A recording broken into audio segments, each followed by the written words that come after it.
Have you ever placed absolute trust in a hospital, believing that medicine could save every life, only to discover that the very place you trusted was the source of a nightmare? In the history of modern medicine, there are stories that have been hidden for decades, mistakes that cost thousands of people their futures. Today, we reopen one of the darkest medical files, where a seemingly harmless life-saving procedure turned into a death sentence. Ask yourself this: would you dare to trust another person's blood if you knew that, in the past, it once carried a virus that wiped out an entire generation?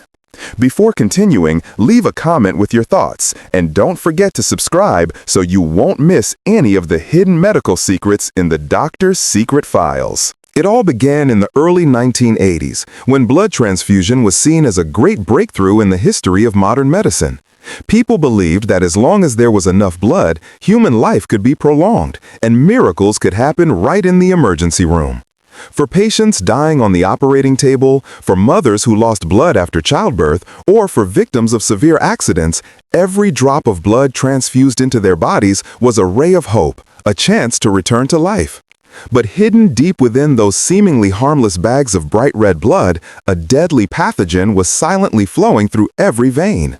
In France, Japan, and the United States, blood banks were still operating at full capacity, believing they were doing something good for humanity, while the truth was slipping beyond control. They didn't know that those drops of blood carried an invisible killer, a virus no one understood, no one knew by name, and no one yet knew how to stop. Every time a needle pierced the skin, every drop of blood transfused, another life was brought closer to death. Patients later returned home believing they had been saved, unaware that inside their bodies, a nightmare had begun. It wouldn't kill immediately, but would quietly wait, destroying the immune system, leaving the body defenseless even against a simple cold. And the name of that killer, the world would come to know a few years later: HIV. The first signs appeared quietly, almost unnoticed. In hospitals, a few doctors began to sense that something was not right. Patients who had once received blood transfusions suddenly returned after a few weeks or months with strange symptoms. They had persistent fevers with no clear cause, lost weight rapidly, became weak and pale, and were so prone to infections that even a small cut would not heal. Their immune system seemed to collapse without any logical explanation. At first, doctors thought it was just a coincidence. Perhaps the patients had infections after surgery, or the post-operative care had not been sufficient. But then, one by one, bed after bed, similar cases began to appear. Rooms once meant for recovery became places where unstoppable decline unfolded. Entire hospital wards filled up with people showing the same symptoms, and no one could understand why. A few doctors began to ask questions. They whispered to each other in hospital hallways. Could the blood be contaminated? But when that question was raised, everyone fell silent. No one wanted to believe that something meant to save lives, donated blood, could be the source of a deadly virus. They continued their work, still giving blood to other patients, because they had no proof. Yet deep down, that suspicion had already begun to spread. Something dark was hiding within the very system that was believed to be the safest in medicine. In 1983, scientists identified the HIV virus for the first time. They quickly realized that this virus could be transmitted through blood and blood products. Urgent warnings were sent to health authorities, demanding that all blood sources be tested before use. But the harsh truth was, not everyone listened.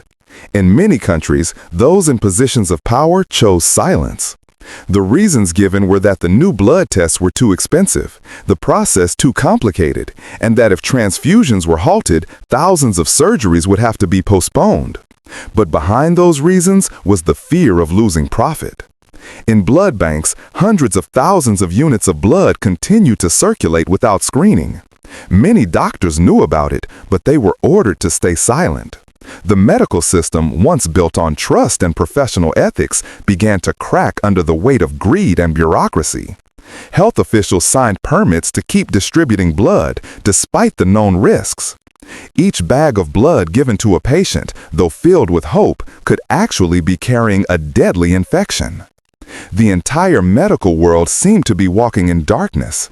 They knew danger was approaching, but pretended that everything was fine. And in the meantime, the HIV virus quietly spread everywhere, from operating rooms to hospital beds, from one hospital to another.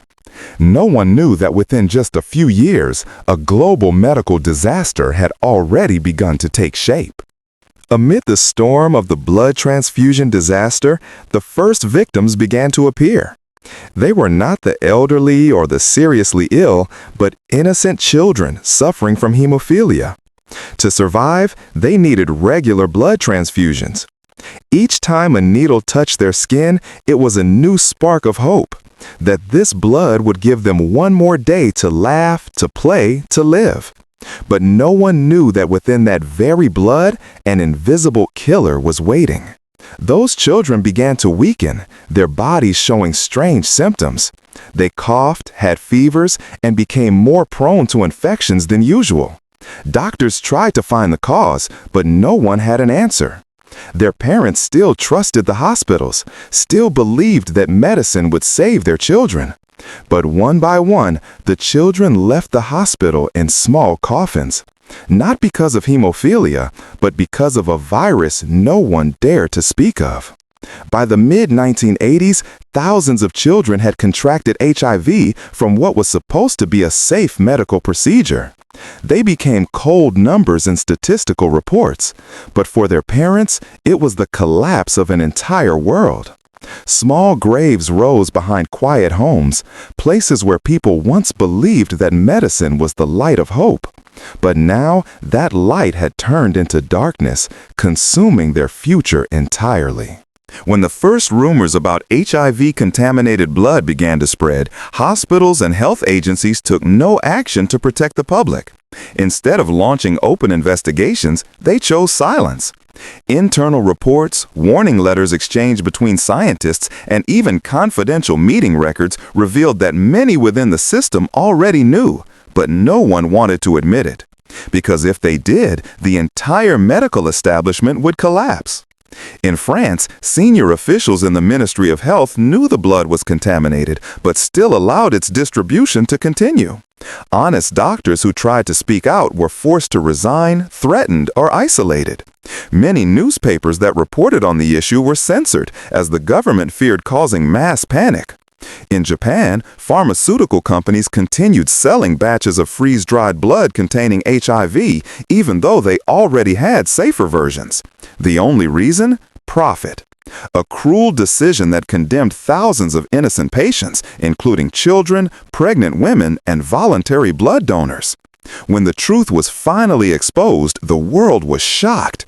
Lawsuits erupted everywhere. In France, several health ministers were charged with manslaughter due to negligence. In Japan, corporate executives bowed in public apology.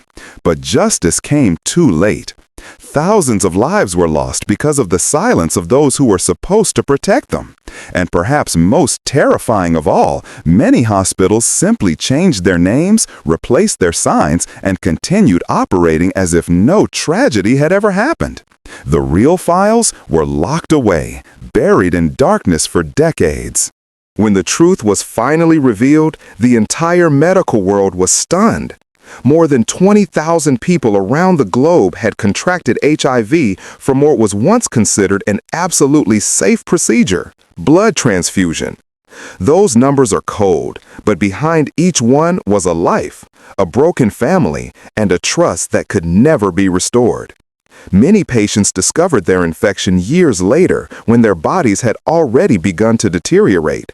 They never knew that the cause came from the very bag of blood once seen as a life-saving miracle.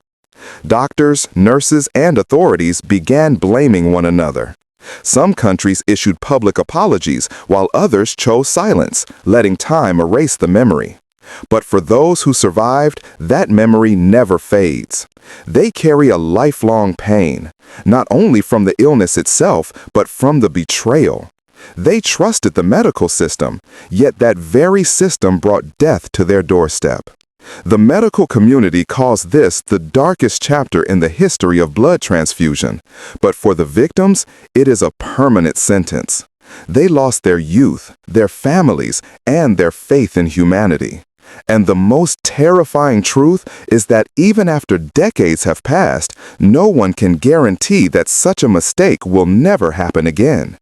Because as long as greed and negligence exist, tragedy will always have a chance to return, waiting for just one careless act to begin another chapter in medical history. Today, modern medicine insists that every blood transfusion procedure is strictly controlled, that there is no longer any risk of HIV transmission as in the past. They say the system has become perfect, that advanced testing technology guarantees absolute safety. But is that really true? History has a frightening habit. It always repeats itself when people grow complacent. Old mistakes tend to return, needing only a little negligence, a bit of concealment, or one decision made for profit instead of for humanity. The case of the blood transfusion that infected thousands with HIV is not just a medical accident, it is a warning to the entire world. It reminds us that behind every test tube, every bag of blood, lies not only science, but ethics. When ethics are sacrificed, disaster begins.